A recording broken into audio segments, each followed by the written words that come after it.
everybody, and welcome to theartofpalpation.com. My name is Chris O'Connor. I'm the founder of the Art of Palpation seminar series, as well as the author of the new book, The Art of Palpation. In this short video, this is what I'm going to be sharing with you, is how the book works, what it's all about, and how it came about. Just a little bit about me. For the last 20 years, I've been a registered massage therapist. For the past 10 years, I've been a contemporary medical acupuncturist, as well as an osteopathic practitioner. I'm also an instructor for the Osteopathic College of Ontario, as well as the Contemporary Medical Acupuncture Program at McMaster University. So before I start getting into the book, I want to ask you a question, you the viewer. Whether you're a student of manual therapy, whatever that might be, chiropractic, massage, acupuncture, or maybe you're a medical doctor, maybe you're a surgeon, or whether you've been out practicing for a number of years, such as myself, I want to ask you, outside of school or outside of your practice, when do you take time to refine your palpation skills? Sorry, waiting for a response from the 2D medium. I'm not going to get one. Typically, the response I get when I ask my students when they do this is they don't know. They don't know when they do it.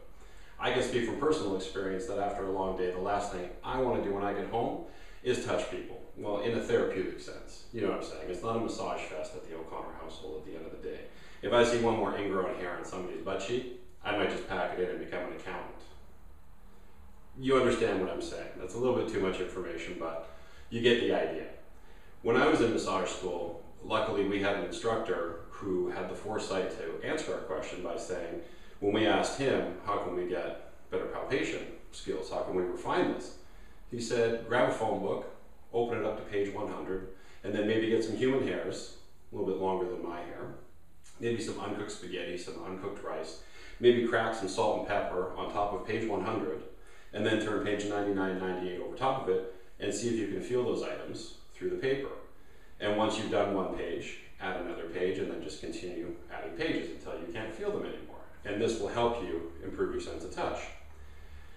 Unfortunately, in this day and age, well, I guess fortunately as well, it's going to save some trees, phone books aren't as prevalent as they used to be. And having these loose items stashed inside of phone books can sometimes lead to a mess on the floor if somebody picks it up the wrong way.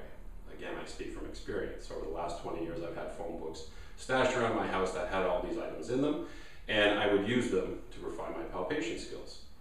So, seeing as that is outdated, what I did is I put together this book, The Art of Palpation. And how the book works is that the beginning pages are just an introduction. There's instructions on the front of the pages. Right here I have what's called the location key for the inserts, the palpation inserts.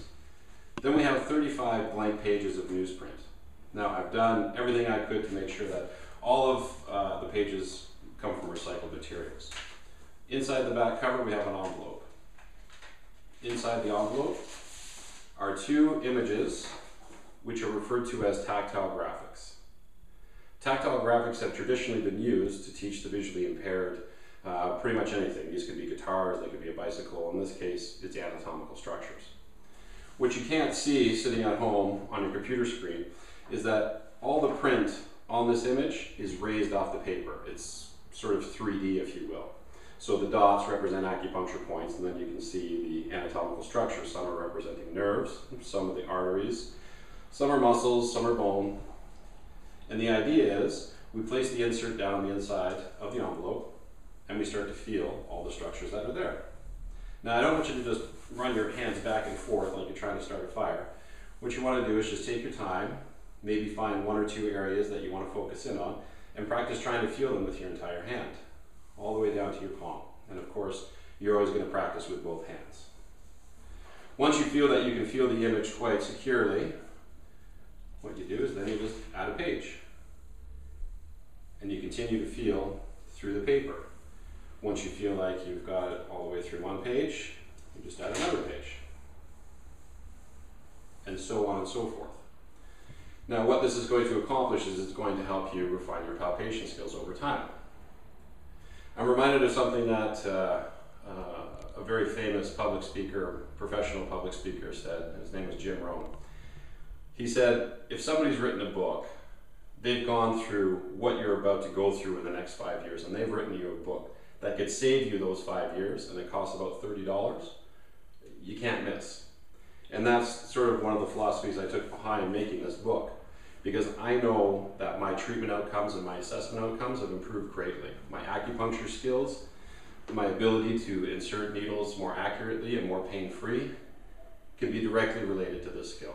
I'd like to be able to guarantee you 100% that using this book for 5 or 10 minutes a day over many, many months or many, many years is going to improve your skills, but everybody's a little bit different. I can only speak from my own personal experience and tell you that this is one of the things that definitely changed my practice. So, if you have any questions about this book, or you have any questions about the seminar series, you can just email us at the contact sheet located on the website, theartofpalpation.com. The book can also be purchased at Know Your Body Best. That's knowyourbodybest.com in Toronto, Ontario, Canada.